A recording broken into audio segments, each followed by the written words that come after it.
ఇక ఇవాళ అసెంబ్లీలో ఒక హైలైట్ పాయింట్ ఏంటంటే మంత్రి పొన్నం ప్రభాకర్ పాడి కౌశిక్ రెడ్డిని ఉద్దేశించి ఆయన పేరు ప్రస్తావన తీయకుండానే ఒక రకంగా మామూలు ర్యాగింగ్ చేయలేదు. ఆ విషయం మీద ఒక్కసారి మీకు వీడియో ప్లే చేస్తా, తర్వాత మీకు విషయం అర్థమైపోతుంది.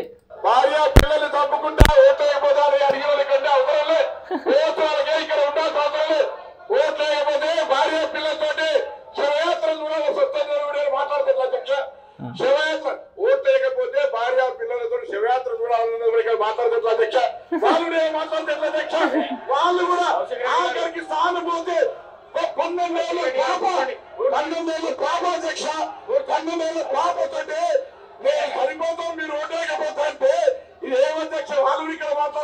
ఏం దుమ్ము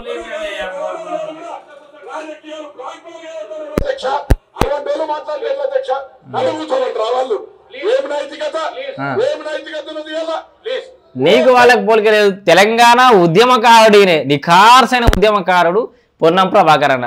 ఆయనకు పాడి కౌశిక్ రెడ్డి పోలికలేదు. ప్రభాకర్ అన్న నువ్వు గంత ఆవేశానికి రాకు, ఏం అవసరం లేదు. వాళ్ళ గురించి అంత లొల్లు పెట్టాల్సిన అవసరం కూడా లేదు. పాడి కౌశిక్ రెడ్డి ఎన్నికలకు ముందు ఈటల రాజేందర్ ఓడించడానికి సెంటిమెంట్ డైలాగ్స్ వాడుకున్నాడు. కుటుంబాన్ని ముందర పెట్టి గెలిస్తే విజయ యాత్ర, ఓడిపోతే మా శవయాత్ర కుటుంబ సభ్యులు అని చెప్పేసి జనాల్ని సెంటిమెంటల్గా వాళ్ళని బ్లాక్మెయిల్ చేసిన పరిస్థితి ఉండే. అదే విషయాన్ని వాళ్ళ అసెంబ్లీలో కూడా పొన్నం ప్రభాకర్ అన్న ప్రస్తావించిండు. ఇది ఒక హైలైట్ పాయింట్ అని చెప్పుకోవచ్చు. పొన్నమన్న ఏం నేర్పిస్తారు మరి? 12 ఏళ్ల పాపకి ఏం నేర్పించిండు అంటే రాజకీయాలే ఇక మనకు జీవితం, రాజకీయాల్లో ఓడిపోతే చచ్చిపోవాలన్న విధంగా 12 ఏళ్ల పిల్లకు మైండ్లో కిక్కిస్తున్న పరిస్థితి. ఇక అదే వార్త చూడు మనం ఇక్కడ. ఇంకా దాంతోపాటు ఇంకా కొన్ని వార్తలు ఉన్నాయి. ఇలా కాంగ్రెస్ పార్టీ నుంచి రాజ్యసభకు కూడా 2 ఎన్నికయ్యారు. రేణుకా చౌదరి గారు చూడండి. ఫైర్ బ్రాండ్ నేత కేంద్ర మాజీ మంత్రి రేణుకా చౌదరి రాజ్యసభకు ఎన్నికయ్యారు. తెలంగాణ నుంచి రేణుకా చౌదరి పేరు ఖరారు చేస్తూ ఏఐసీసీ నిర్ణయం తీసుకుంది. హైకమాండ్ గ్రీన్ సిగ్నల్ ఇవ్వడంతో కాసేపట్లో రేణుకా చౌదరి నామినేషన్ వేయనున్నట్లు తెలిసింది. తెలంగాణ నుంచి 2 రాజ్యసభ సీట్లు కాంగ్రెస్కు ఉండగా ఒకటి రేణుకా చౌదరి కేటాయించగా మరొకటి ఏఐసీసీకి రిజర్వ్ చేస్తూ కాంగ్రెస్ నిర్ణయం తీసుకుంది. 2వ రాజ్యసభ సీటు కోసం సుప్రియా లేదా అజయ్ మాకెన్ పేర్ల లేదు.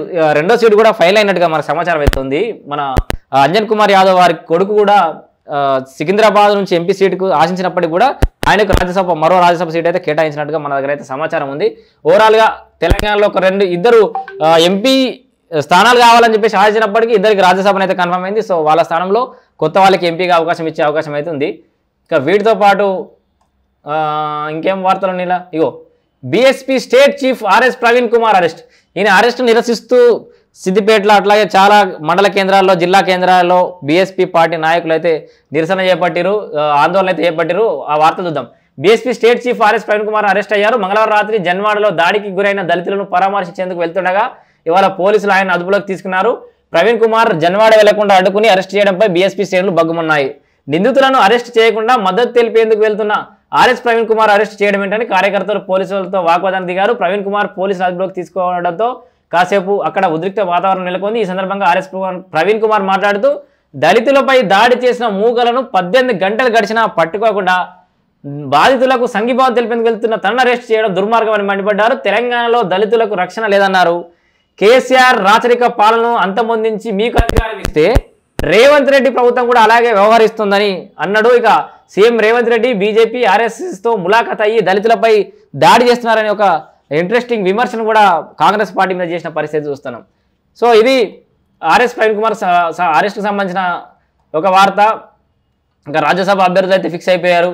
బీజేపీ ఎల్పీ నేతగా ఏలేటి మహేశ్వర్ రెడ్డిని కూడా నియమిస్తున్నట్టుగా కూడా ఒక వార్తను చూడొచ్చు. అట్లాగే సెక్రటేరియట్లో రాజీవ్ గాంధీ విగ్రహమా కాంగ్రెస్ సర్కార్పై పల్లా ఫైర్. కాంగ్రెస్ నిర్ణయానికి సంబంధించి పల్లా అయితే ఫైర్ అయినట్టుగా ఒక వార్తను చూడొచ్చు.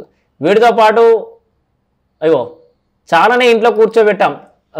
మంత్రి ఉత్తమ్ కుమార్ రెడ్డికి సంబంధించిన వార్తలు చూడొచ్చు. ప్రాజెక్టుల విషయంలో ఏమైనా సలహాలు కావాలంటే ప్రభుత్వం దాన్ని అడగొచ్చని మాజీ సీఎం కేసీఆర్ చేసిన వ్యాఖ్యలకు irrigation minister Uttam Kumar Reddy counter ఇచ్చారు. ఇవాళ ఆయన మీడియాతో మాట్లాడుతూ ఆయన సలహాలు చాలని రాష్ట్రపతి మనం ఇందాక చెప్పిన విషయమే, నీ సలహాలు చాలని ఇంట్లో కూర్చోబెట్టిరు, నీ సలహాలు ఎందుకంటుండు డైరెక్ట్గా ఒకటే వచ్చాడ.